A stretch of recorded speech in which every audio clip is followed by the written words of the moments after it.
Tumayo po tayong lahat at handugan po natin na masigabong palakpakan ng ating Panginoon. Hallelujah! Hallelujah!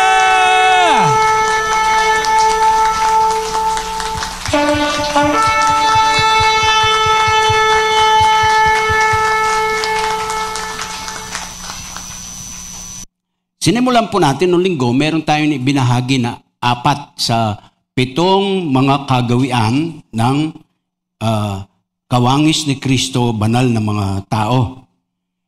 Dili ba kundi tayo, no? Meron ng kaugnayan sa ating Panginoong Hesus.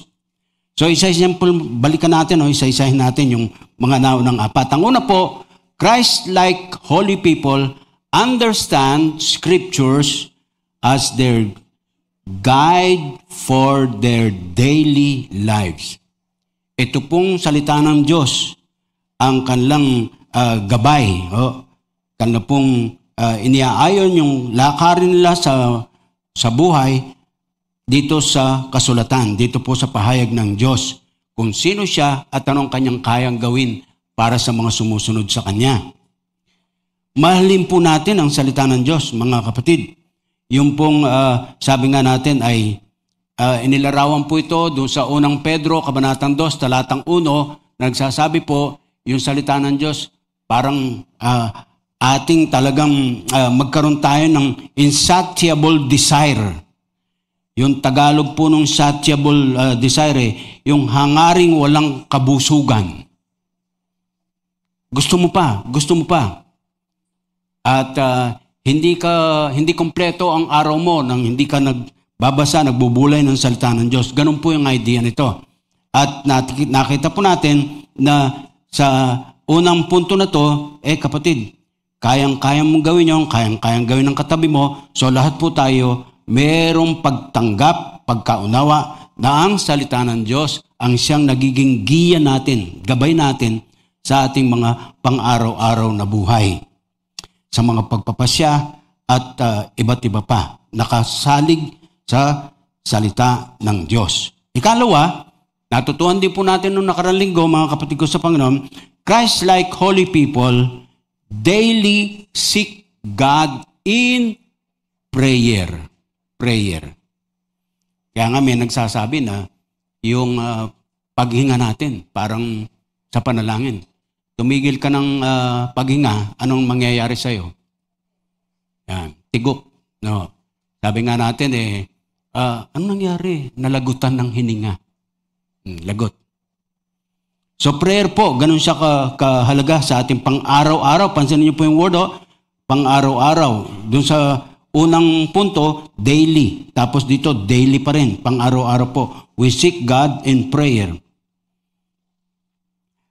Sinasabi po natin sa ating natututuhan, a life of prayer leads to a life of holiness. A life of prayer leads to a life of holiness. Ihahatid tayo doon sa buhay kabanalan ng ating buhay panalangin.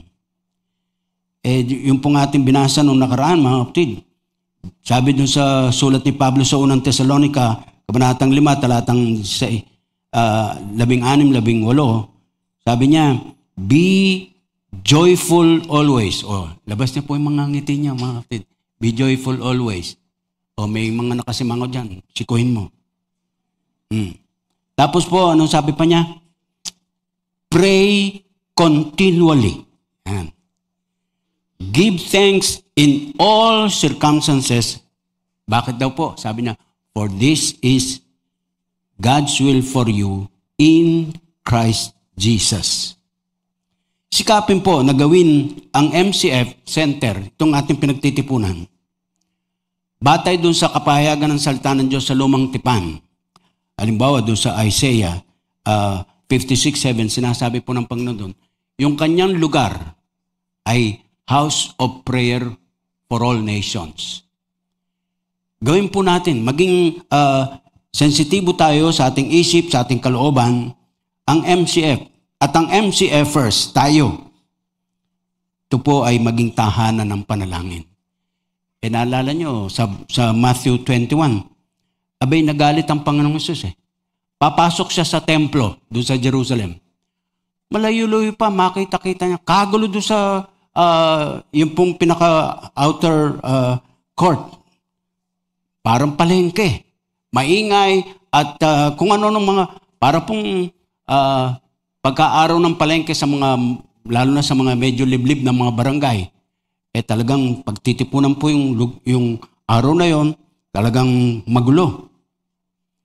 Meron pong mga money changers, meron pong nagtitinda ng mga hayop, tupa, baka, kung ano pa, tapos mga ibon na pwede pong gawing paghahandog sa Panginoon sa temple. Ang problema ho, dapat sana, ayon sa Old Testament Scriptures, dun sa mga Hudyo na malalayong panggagalingan, pupunta ng Jerusalem, hindi na po nila bit-bit pa yung kanilang inalaga at inihanda para sa pista ng mga Hudyo, lalo't Paskwa, para ihandog po sa Panginoon doon sa Jerusalem. Ang ginawa po, meron ng mag-aalaga sana para po doon na bibili yung mga magaling sa malayo. Nangyari, ginawang kalakal. Kinomersyo ang pagsamba. Kaya kagulo. Kagulo. At yung pera doon sa handog sa Panginoon sa templo, iba pong currency yung gagamitin sa pag-aalay doon sa temple kaysa sa karaniwang currency sa negosyo. So may mga money changers. Naku, nagalit ang Panginoon. Kumuha siya ng latigo. At pinaghampas yung mga pasaway doon. Ang aking tahanan, sabi ng Diyos, ay bahay ng dalanginan. Ginawa niyong bahay ng mga mandarambong. Masakit na salita, pero katotohanan po. At ito po ay isang kapahiyagan, salita ng Diyos, na siyang parang babala sa atin, sa ating modernong panahon. Huwag nating ikalakal ang salita ng Diyos. Ikalakal ang kanyang pagsamba. Huwag po nakasentro sa kanino man o ano paman, kundi sa Kanya at sa Kanya lang. And then, natutuhan din po natin, ikatlo, Christ-like holy people are devoted to follow the Lord Jesus no matter what.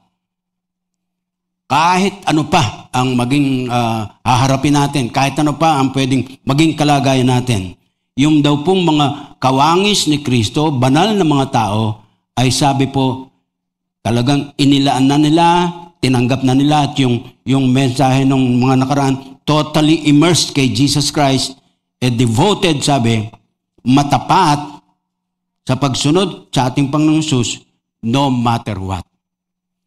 Hindi po natin ipagpapalit ang Panginoong Hesus natin sa kanino paman at sa ano paman. Pagka sinabi natin tayong sa ating sarili, kinilala ko si Kristo na aking Panginoon tagapagligtas, ako'y Kristiyano na, tagasunod na ni Kristo, ay wala na pong lingon-likod. Dire-diretso po yan, naman ang harapin natin. Kristiyanong totoo. Hindi basta-basta at hindi po asta-asta lamang. And then, nakita po natin, mga kapatid, doon sa pang-apat, Christ-like holy people are or live sa kanila pong araw-araw na buhay, each day, guided by the Holy Spirit. Ginagabayan ng banal na Espiritu. Inaalam ng Kristiyanong totoo, ng banal na tao, yung ano ba ang kalooban ng Panginoon. At yun po'y papahayag ng Diyos sa tulong ng kanyang salita at ng banal na Espiritu na magbibigay po ng linaw, liwanag sa atin upang maunawa natin, magabayan po tayo ng banal na Espiritu ng Diyos. So that kahit po doon sa, di ba, yung karaniwan nating alam na talata sa Zechariah chapter 4 verse 6, ang sabi po, not by might nor by power, but by the Holy Spirit of God, by the Spirit of the Lord. Aminin po natin na pwede po tayong malihis kung sa ating kaisipan lang tayo magtitiwala. May pagkakataon po na hindi rin tayo mapagbantay sa mga pinapasok natin sa ating mga diwa, sa ating mga kaisipan. Akala natin, ito na. Pero wala pong makakapantay dun sa tiwala. tiwala sa ating banal na Espiritu ng Diyos. Alalahanin po ninyo, tinuturo po ng kasulatan, siya po ay nasa atin. Mula nung tayo makakilala, maugnay kay Kristo natin pang tagapagligtas, ang banal na Espiritu ay sumaatin. At hindi na po niya tayo iiwanan. Siya yung ating patnubay, siya po tutulong sa atin. At nasasabi nga natin madalas, mga kapatid, isipin niyo po ito, o kaya ay tuunan niyo ng pansin. Siguro sa karniwan, di nyo masyadong inukulan ng pansin ito. Ang Diyos po natin, isang nakakabilib sa Kanya, yung pong tipong palibasay maalam siya sa lahat, at dahil doon ay alam niya kung ano ang kalagayan mo, kung ano ang hinahanap mo, kung ano ang kailangan mo. Meron po siyang akmang tugon. Hindi po yan parang genie-genie lang. By the Holy Spirit of God, anuman na nakikita yung kalagayan mo, ikaw din, bawat isa sa atin, meron po siyang akma na tugon diyan. Kung meron kang karamdaman, meron pong kagalingan. Kung meron pong suliranin, meron pong ikangay katugunan, and so on and so forth. Ano man ang sitwasyon mo, kapatid ko sa Panginoon, just call on God and ask the Holy Spirit to guide you para po dun sa nakikita ng Diyos na kailangan mo. Hindi yung nakikita mo at gusto mo lang na sinasabi mo kailangan mo. Hindi. Alam ng Diyos kung anong tama at totoo na kailangan mo. At meron po siyang akmang tugon doon. Now, buksan po natin muna bilang pagpapatuloy sa ika-5 punto natin ngayon. Doon sa Hebrews 10, nasa ika-5 na tayo buksan muna natin sa Hebrews 10 mula sa 19, itong ating Biblia, at pag-aralan po natin mula rito yung pang-5. Ano po yung pang-5? Ito po. Christ-like holy people are accountable to God's house and His people. May pananagutan daw po. Accountable tayo sa God's house, the church as a whole, and His people. Yung kapwa mo mananampalataya, kapwa mo anak ng Diyos, kapwa mo binanal na ng Diyos, kapatid ko sa Panginoon, may pananagutan tayo sa isa't isa. At tingnan po natin sinasabi ng sumulat ng Hebrews chapter 10, mula po sa verse 19. Ang wika po rito, mga kapatid. Verse 19, therefore, sabi po niya rito, brothers, since we have confidence to enter the most holy place by the blood of Jesus, by a new and living way, opened for us through the curtain that is His body, and since we have a great priest over the house of God, let us draw near to God with a sincere heart in full assurance of faith, having our hearts sprinkled to cleanse us from a guilty conscience, and having our bodies washed with pure water. Let us hold unswervingly to the hope we profess, for He who promised is faithful. And let us consider how we may spur one another on toward love and good deeds. Let us not give up meeting together, as some are in the habit of doing, but let us encourage one another, and all the more as you see the day approaching. Pansin niyo po yung word na day, nasa capital D, day. Merong tinutukoy na natatanging araw. Dili ba kundi yung judgment or the glory of the Lord sa kanyang pagbabalik. Second coming. Napansin niyo po yung tumbasan ng sins let us. Since, let us. Ang sabi mula sa verse 19, therefore, brothers, since we have confidence to enter the most holy place. Tapos, dito sa verse 21, and since we have a great priest over the house of God. Since, yamang meron tayo nito at nito pa. Yamang tayo inaugnan na kay Kristo sa ating Panginoon Diyos sa pamagitan ng pananampalataya kay Kristo. Yun po yung sabi, nung kilalanin natin sa pagkabayubay ng kanyang katawang lupa sa krus ng Kalbaryo, binigay ang kanyang buhay para sa ating kaligtasan. At nung kilalanin natin katotohanan ito, naging katotohanan po ito sa atin. So, yamang ganito ka na, kinilala mo na siya. At pangalawa, sabi niya, yamang meron tayong dakilang saserdote sa tahanan o bahay ng Diyos. Itong dalawang mahalagang mga punto po ang binabanggit dito, mga kapatid. Una, kaligtasan kanyang iniaalok.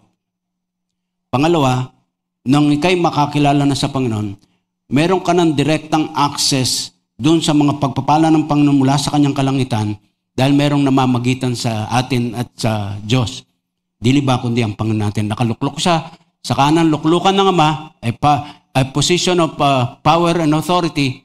At, kumbaga po, siya po yung magdadala sa ating Ama ng ating mga kalalagayan. Kaya, pagka nananalangin tayo, normally, tinatapos po natin, nilalagay natin sa dulo ng ating panalangin, hinihingi po namin ito, etc., sa pangalan ng aming Panginoong Jesus. By the authority of the name of Jesus Christ in our prayers. Ito po yan, mga kapatid. So, yamang meron ka nito. Sabi niya, meron po mga serye, mga pagkakasunod-sunod. Let us, let us, let us. Isa-isayin po natin. Sabi niya, verse 22, let us draw near to God with a sincere heart in full assurance of faith. And so on. Let us, una po yun, lumapit sa ating Panginoon with a sincere heart in full assurance of faith. Merong kasiguruhan, merong katiyakan. Di ba, sa unang bahagi ng mga aklat ng Hebreo, chapter 11, sinasabi po, mga kapatid, yung pananampalataya. Kung wala daw pong pananampalataya, hindi natin makikita.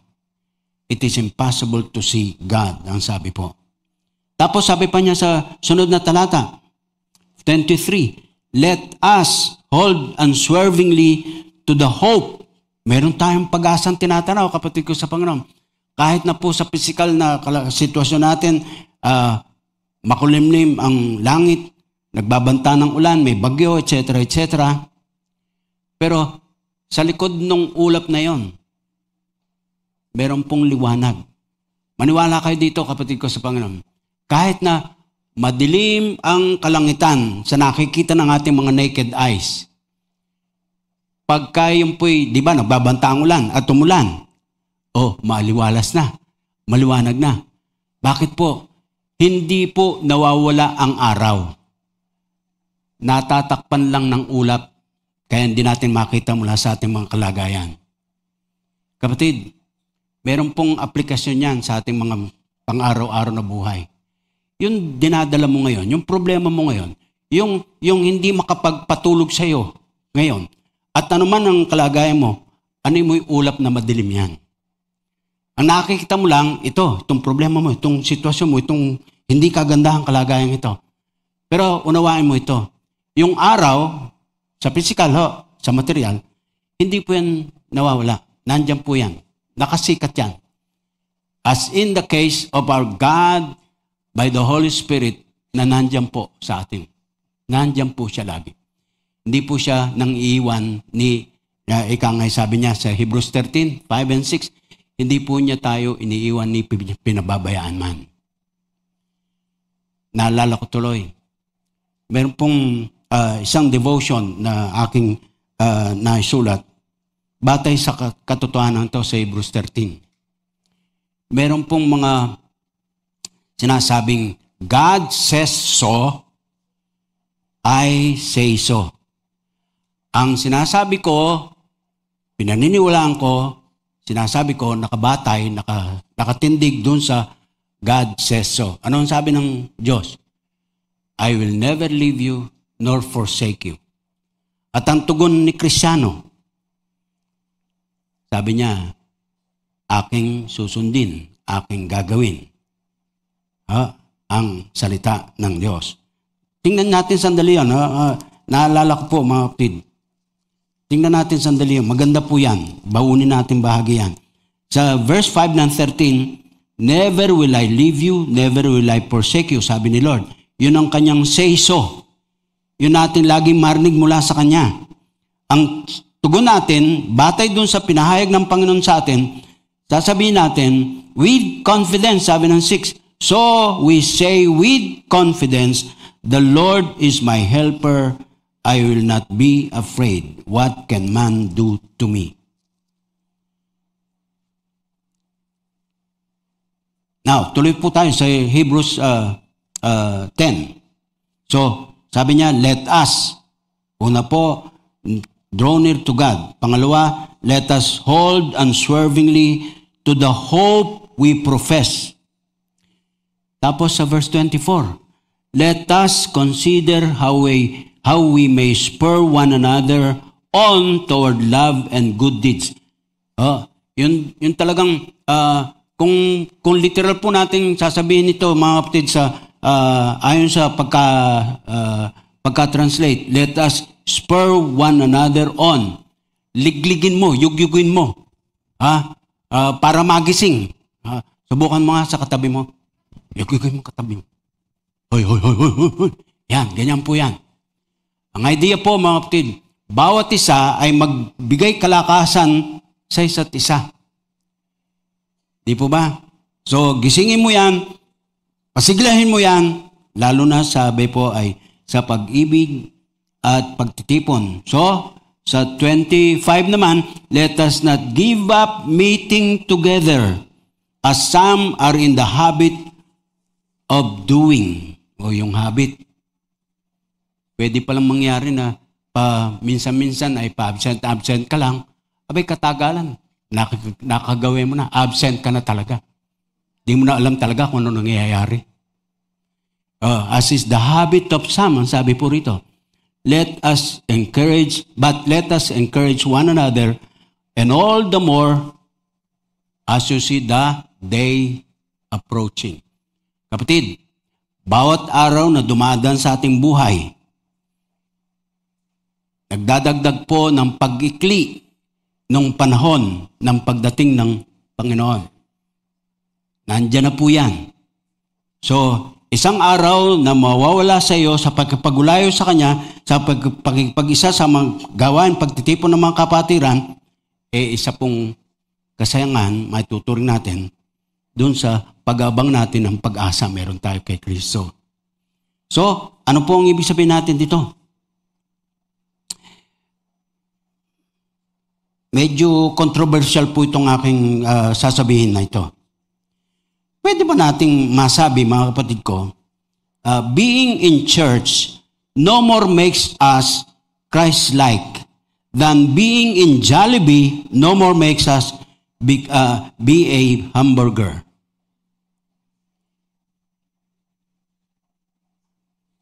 Yung ba tipong, porke nakapasok ka sa Jollibee, pwede ka ng hamburger ka na. Yung bang tipong pagka nakapasok ka na sa church, ay Christian ka na, Christ-like ka na. Hindi pwede, no? Hindi po nadadaan sa pagdalo-dalo lang. Hindi po nadadaan sa ikangay paporma-pormang Christian lang. Yung pagiging banal, Christ-like. Tulad nga, sabi natin, paghambing natin, nakapasok ka sa Jollibee, hamburger ka na. French fries ka na. Magkagayon man. Kung malinaw na sa atin, magkagayon man po, kapatid ko sa Panginoon, unawain po natin to. May mga pakinabang ng pagkakabilang sa mga anak ng Diyos sa iglesia lokal katulad ng MCF. Sa mga sinulat po ni Apostol Pablo sa Bagong Tipan, Roma, 1 at 2 Korinto, Efeso, Sinasabi po niya, the church is like a body. Isang katawan. Tingnan mo nga ang katawan mo.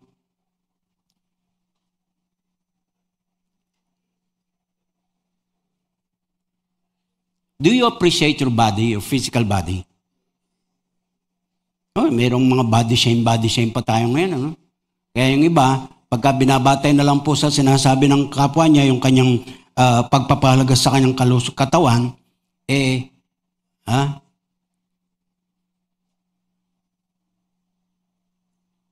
Pero alam niyo po, ang kagandahan nitong katotohanan ito, kapatid ko, tanggapin mo to na mabuti sa iyong kalooban, sa iyong kaisipan.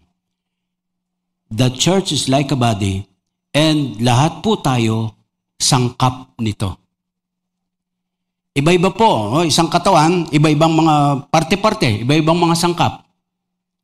At alam niyo po, katulad sa katawan, physical, sa church, kabilang ka at meron kang bahagi. Pagka hindi nag-function ang isang bahagi, sinasabi po ng mga medisina, ng doktor, pagka merong bahagi, parte ng ating katawan na hindi nagpa-function ayon sa pagkakadisenyo sa kanya ng manlilikha, may problema ang kalusugan. At lahat po, pwedeng maapektuhan. Kaya, nako, kapatid, maganda pong unawain natin mabuti ito. Now, open to 1 Corinthians chapter 12. Puntusan po natin ito para sa ikalimang habit. 1 Corinthians chapter 12. Mula po sa verse 12. Ang paragraph title po nito sa New International Version, One Body, Many Parts. Isang katawan, maraming bahagi. Ngayon, babasahin po natin mula rito. The body is a unit, though it is made up of many parts. And though all its parts are many, they form one body. So it is with Christ. For we were all baptized by one Spirit into one body, whether Jews or Greeks, slave or free, and we were all given the one Spirit to drink. Pansin niyo po, doon sa kanyang panahon sinusulat ni Pablo ito, sa lipunang ginagalawan nila, meron pong iba-iba, may mga Hudyo, may mga Grego, sabi, may mga Leya, may mga alipin, and so on. And yet, sabi po, by virtue ng biyaya ng Diyos ay pinag-isa po niya yan, pinagsama niya. Lahat ng mayroong pagkakilala sa Panginoon. So, lumalabas po, yung alipin, hindi na siya basta alipin, Christian slave siya. At wala na po siyang pinagkaiba as far as the Lord is concerned, dun sa free men sa lipunan. And so on. Now, tuloy pa po natin, mga kapatid. Now, the body is not made up of one part but of many. If the foot should say, yung paa, labas nyo nga po ng konti yung paa nyo. Yan. Yung paa, sabi, if the foot should say, because I am not a hand, basang kamay ng kamay. Yung labas po yung kamay. Yan. Sabi ng paa, yamang hindi naman ako kamay. Ano sabi niya? I do not belong to the body. It would not for that reason cease to be part of the body. Hindi porke yung kamay, hindi niya pwedeng basta sabihin, I do not belong. At tama nga ba? Hindi na siya parte ng katawan. No. Ang sabi pong patuloy pa, and if the ear, tenga, narinig niyo po ako, mga kapatid? Okay, so nagpa-function mabuti yung inyong tenga. Nakikinig po kayo. Sabi niya, if the ear should say, because I am not an eye, mata, I do not belong to the body. It would not for that reason cease to be part of the body. If the whole body were an eye, puro mata na lang. Isang katawan, puro mata. Mula dito sa bumbunan hanggang sa talampakan, puro mata. Ay wala pong malilingid dito sa ganung ano. Makikita lahat, nasa likod niya, sarapan niya, magkabilang paning sa tabi niya. Pero sabi niya, If the whole body were an eye, where would the sense of hearing be? If the whole body were an ear, where would the sense of smell be? Pambihira yan, ha? Now, talong po tayo sa verse 21 naman. Ang sabi naman po dito sa verse 21, the eye cannot say to the hand, I don't need you. Oops. Hindi raw po basta masasabi o sasabihin ng mata sa kamay, hindi kita kailangan. Ano pa? And the head, ulo, cannot say to the feet, mga paa, I don't need you. Two attitudes na pwede pong aalipin sa ating isip at kalooban bilang isang katawan, supposedly. Maraming mga sangkap, pero kapatid, hindi pwedeng sabihin ng isang bahagi ng ating katawan, sa pang bahagi, hindi kita kailangan. O kaya, sasabihin ng isa pang bahagi doon sa kabila pa, yamang hindi naman ako mata, I don't belong. Nobody sa atin, pagsasama-sama, kapatid ko sa Panginoon, walang sino ang pwede magsabi. At hindi dapat sabihin ng sino man sa atin, ang mga saloobing ito, ang mga haka na to, ang mga palagay na to. Burahin na sa bokabularyo ng Kristiyano, yung sinasabi nitong, yamang hindi ako ganito, eto lang ako, I don't belong. O kaya, palibasay, hindi ako mata, I don't need you. Burahin na ang dalawang kaisipang ito sa ating mga katauhan. Isang katawan, maraming mga sangkap. Kailangan natin magkasama-sama, magkaisa. So sa halip na I do not belong, sa halip na I don't need you, tingnan natin basahin natin muli yung mula sa verse 17 onwards. Ang sabi po rito mula 17, yung pong, if the whole body were an eye, where would the sense of hearing be? If the whole body were an ear, where would the sense of smell be? But in fact, God has arranged the parts of the body, every one of them, just as He wanted them to be. Salungguhitan po niyo yung verse 18. Pakatandaan po niyo yung sinasabi ng verse 18. Itong ating pinag-aaralang teksto.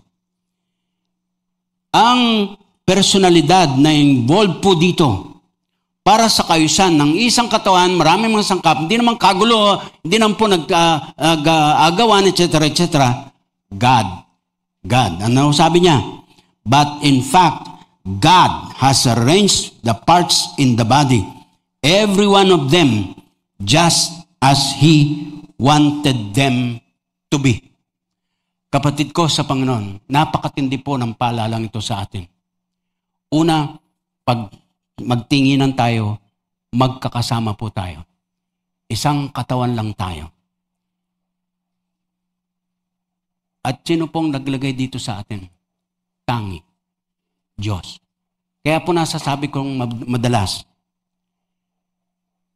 kahit na may pagkakataon na si Kristiyano, pwedeng makapamili ng local church, ng fellowship na pwede niyang kabilangan. That's a privilege in the first place. Mamaya, mas madidin natin yung katotohanan na yun. Pero ultimately, sinasabi ko pong madalas, ang Diyos po lamang ang nagdala sa iyo kung saan ka. Siya ang nagsasangkap sa atin. Hindi tayo privileged na pipili. At kung hindi na po tayo masisiyahan, ay sa ibang katawan naman. Para tayong patawaran po sa paghambing, yung shell sa mga, halimbawa, sa dagat. Di ba, pagka umaga, nasa tabing dagat tayo, kukolekta tayo ng mga shell. Ang tutusin po, ang ugali ng mga anong tawag natin doon? Yung mga tumitira sa cells. Hindi po nila actually kanila yon. Natsyempo lang na napunta sa kanila malapit. Susunggaban yan. Titira siya doon. Hanggang marahil ay kalakhanan niya, lipat na naman ng ibang cell. Mga minamahal kong kapatid sa Panginoon.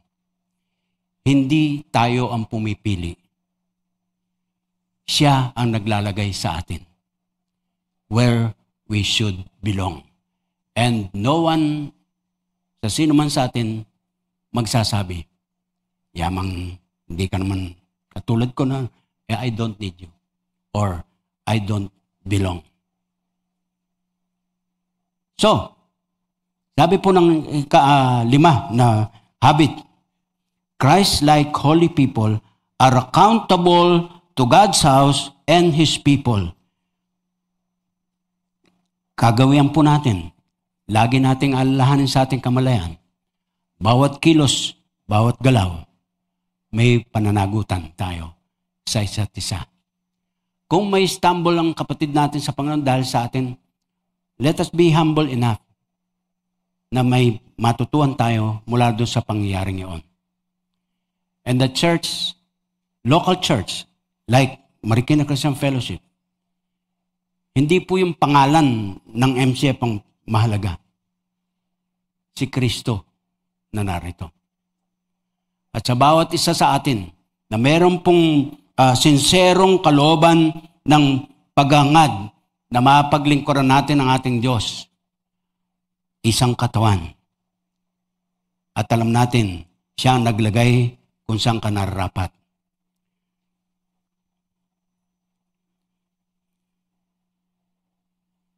Naalala nyo pagka first Sunday of the month, meron tayong Lord's Supper celebration. At bahagi po ng Lord's Supper celebration natin, yung pagbasa ng sabay-sabay ng tipan ng mananampalataya. Tipan, kasunduan, pinagkakaisahan. Ito pong tipan ng mananampalataya, ayon sa ating ginagawa, ay isang halimbawa po ng paghahayag ng pagkakaisa natin. At meron po siyang pangunahing 4 na puntos doon sa ating tipan ng mananampalataya. Basahin ko lang po sandali sa inyo mga kapatid para lang mapaalala sa atin. Yung pong unang bahagi ay parang preamble, kumbaga sa Constitution. Kami na magkakapatid sa Marikina Christian Fellowship, alang-alang sa isang Diyos, namin sinasamba, sa aming Panginoong Hesus na tagapagligtas, at sa banal na Espiritong nananahan sa amin, ay tapat na nakipagtipan sa isa't isa. Unang pakipagtipan. Kami ay ibig sa aming Diyos ng higit kanino man at ano paman. Sisikapin namin ang bawat sambahayan ay susunod sa kanyang kaharian. Ang Diyos ang magiging Panginoon sa lahat ng bahagi na aming buhay. Pangalawa, kami ay iibig sa aming kapwa tulad ng aming pag-ibig sa aming sarili. Gagalang namin ang bawat isa at iiwas kami sa anumang makasasama sa kapwa. Handa kami magtulungan, makipagkasundo, magpanatili ng katarungan alang-alang sa pagkakaisa. Pangatlo, kami ay magsisikap din upang paglingkuran ang aming bayan, ipagmamalasakit namin ng katarungang panlipunan ng kapangyarihan ng batas at ang simulain ng aming republika. Pagmamalasakit namin ng dukha at pagtatanggol ng inaapi.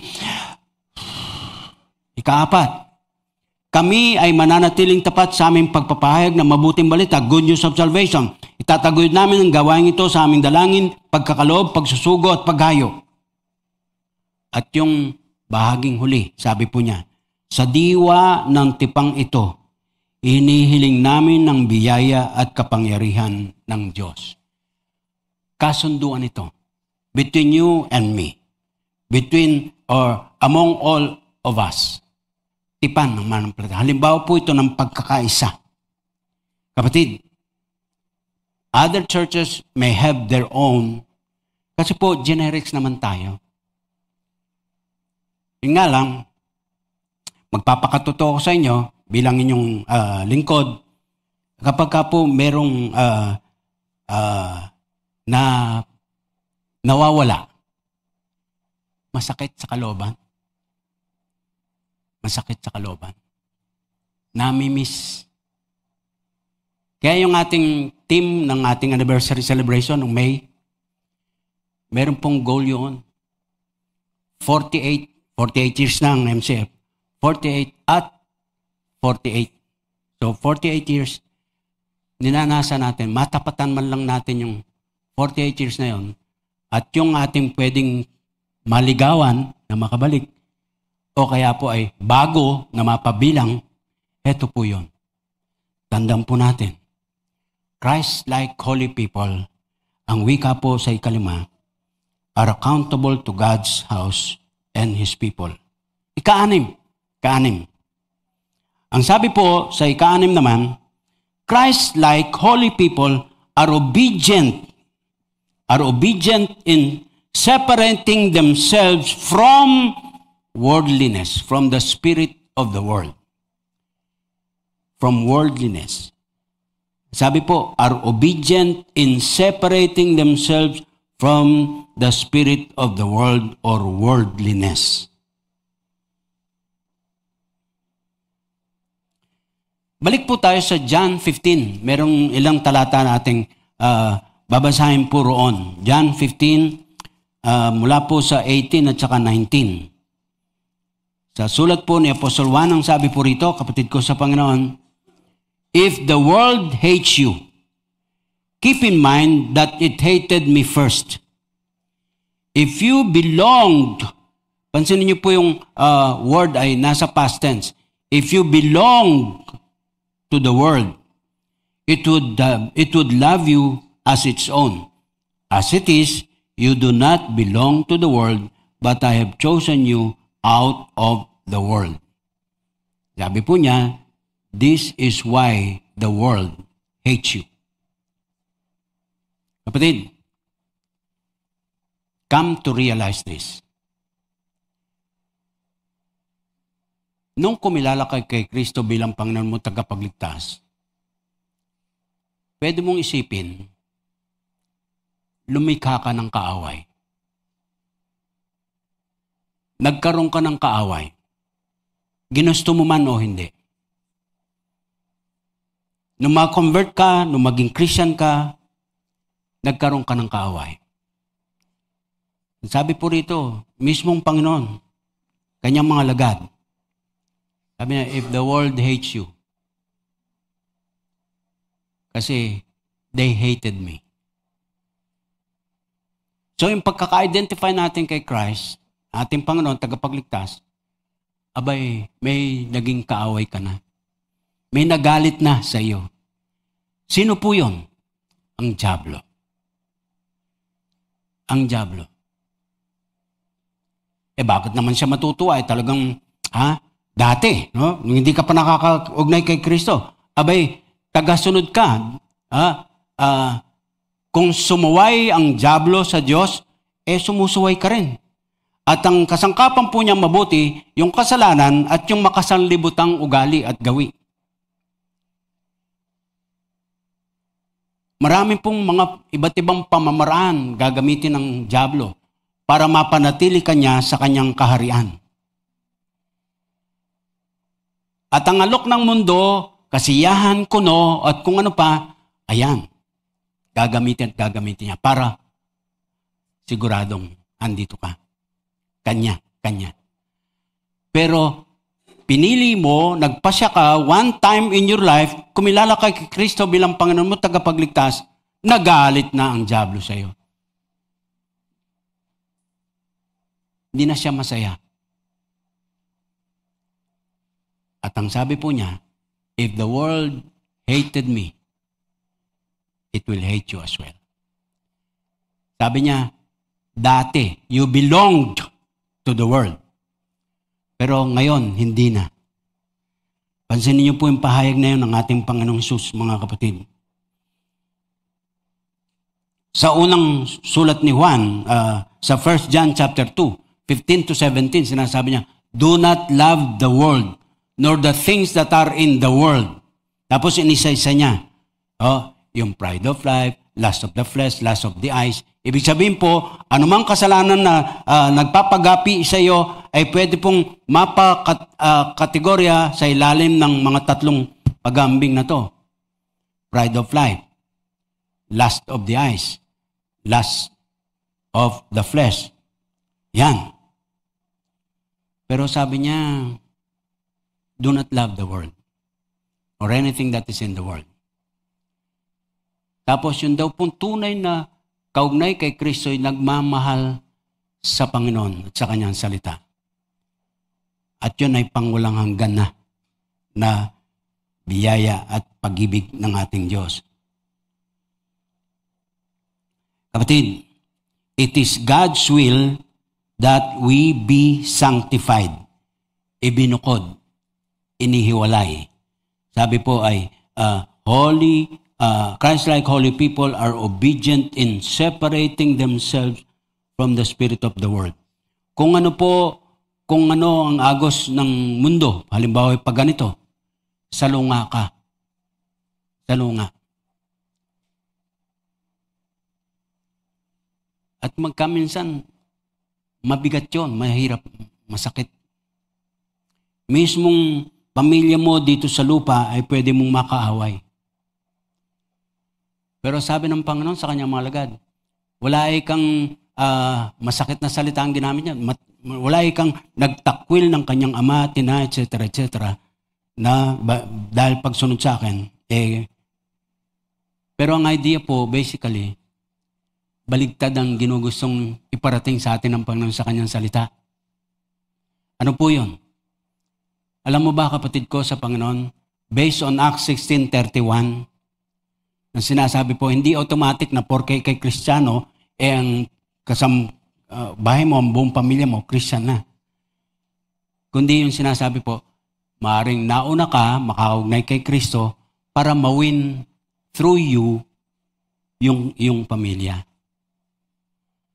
Tandaan niyo po, mga kapatid, kampi natin ang Diyos. Hindi po yan magdadala ng ikapapahamak, ikasisira ng ugnayang pamilya. Alright. Now, kung ginugusto po nating maging mabisang tagapaglingkod ni Lord Jesus, mahalaga po yung pagiging dalisay or pure. Kabanalan. Bakit po? Nakataya po dito yung dangal ng ating Panginoon, ang ating testimony. So, kung ginugusto natin, maging mabisa po yung ating paglilingkod sa Kanya, tagahatid ng mabuting balita para sa kaligtasan ng iba, maganda po tayong banal. Tanggapin nating dalisay, malinis sa Kanyang harapan. At dahil na rin po dyan, magkakalakas tayo ng loob na magbahagi ng mabuting balita ng kaligtasan. Time comes na ma-realize natin, hindi tayo mangahas mag-share ng gospel dahil may pag-atubili po tayo, dangan kasi baka may mapunan para sa laban sa atin. Christian ka ba? Yan. So, nag-atubili tayo kasi apektado yung ating pag-share. At sa huli po, ikapito, kapatid ko, Christ-like holy people seek to serve the body, the church, out of thanks to God. Simple.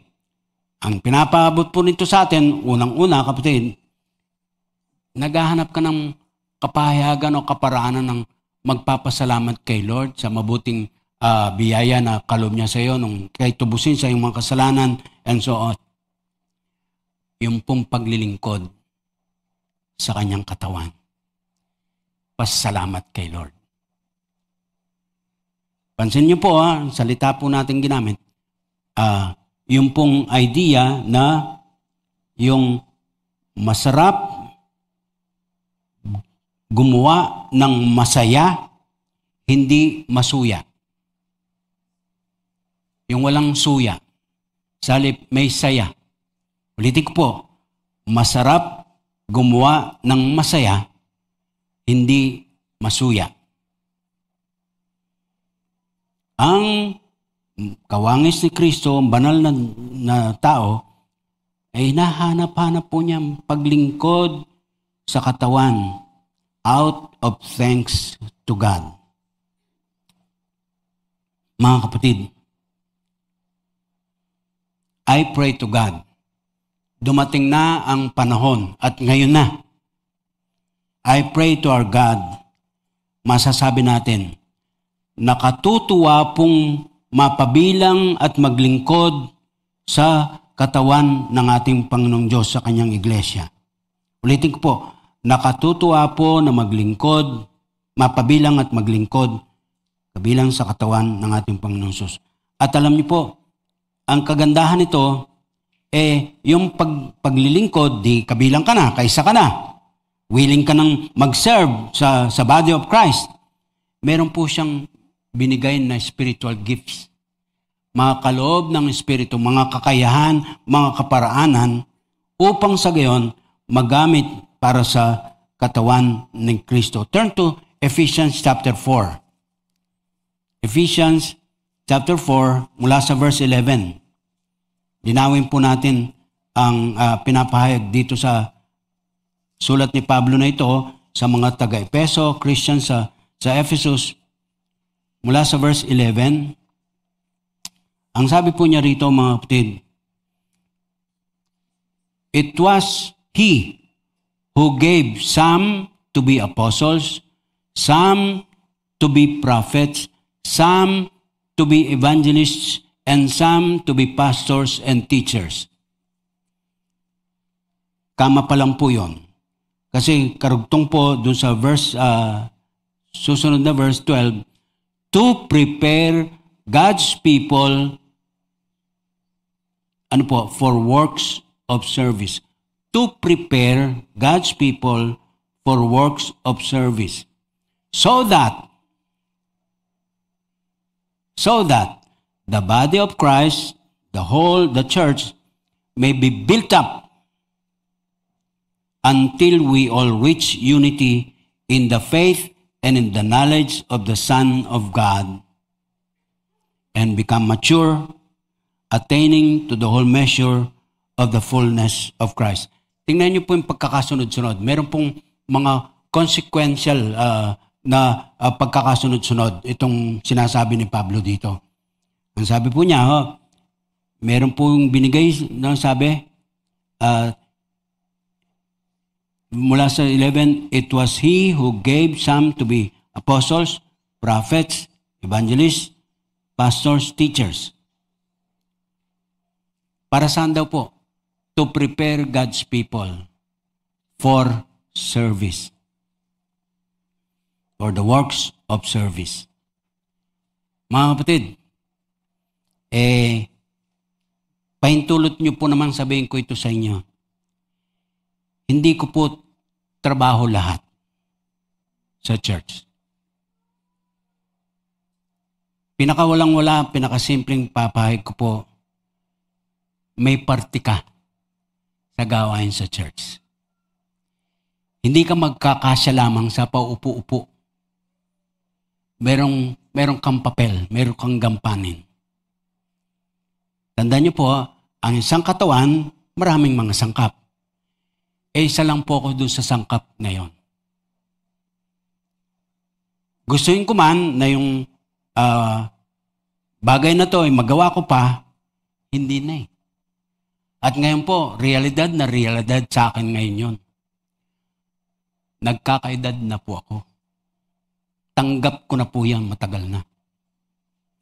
Limitado na po ang aking mga galaw, ang aking mga kilos. At isang nami-miss kong mabuti, visitation. Hindi po ako makapagdalaw na. Kasi maniwala po kayo dito.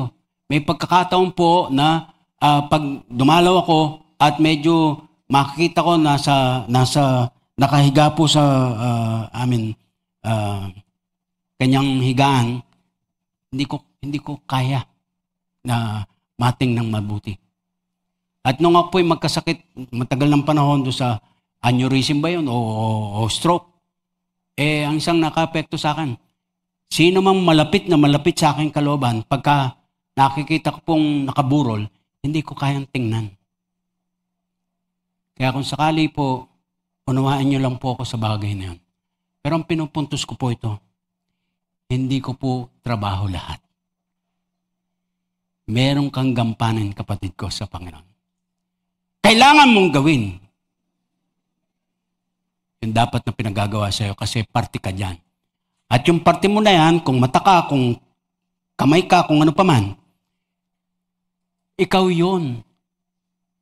Hindi pwedeng agawin ng, okay, papasa mo sa iba. Meron din siyang papel, meron din siyang bahagi.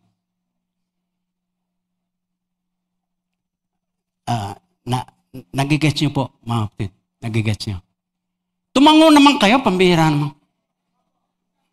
Ayan. So yan, ha? Tumango kayo, ha? So, asahan ko na kayo. So yan po, mga kapatid.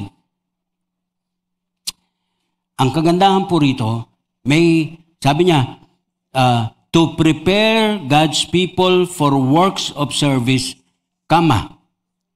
so that, nang sa gayon, meron pong karugtong pa, meron pang pupuntahan pa ito, so that the body of Christ may be built up until we all reach unity in the faith and in the knowledge of the Son of God and become mature, attaining to the whole measure of the fullness of Christ.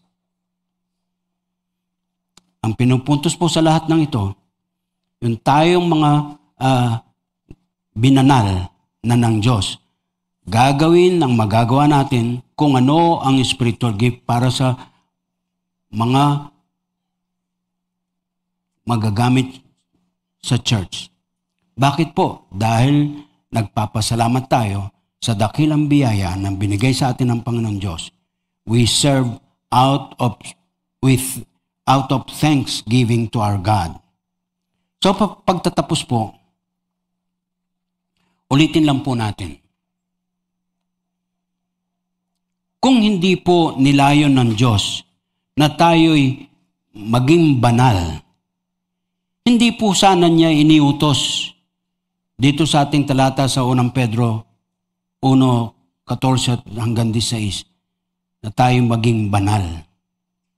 At ang pamantayan po, just as our God is holy. Sa katotohanan na marapat na tayong maging banal, kailangan maging kagawian na, kasanayan na. Ito ang maging natural na kilos ng bawat isa sa atin. Alam niyo, ang psychology nagsasabi merong behavioral modification. Merong mga pagsasaayos lang, merong pag-improve lang, etc. etc. Pero iba pa rin po yun. Maaaring makatulong ngayon, baka bukas hindi na. Babalik ka na naman sa sinisimulan mo. Ito ang pinagkaiba at dito ang kawakasan ng ating message. It is only when the Lord Jesus Christ living in us that holiness can be a reality for us. Manalangin tayo. Ama, salamat po. Salamat po sa iyong mga salita. Salamat po sa mga katotohanan na aming inaamin. Kailangan naming marinig, maunawan, at bigyang daan na may sa katuparan ito sa aming mga buhay. Bilang individual at bilang isang katawan ng aming Panginoong Hesus, dili ba sa church, pagkakabilang sa fellowship sa church. Salamat po. Pinagpala niyo po kami in Jesus' name. Amen.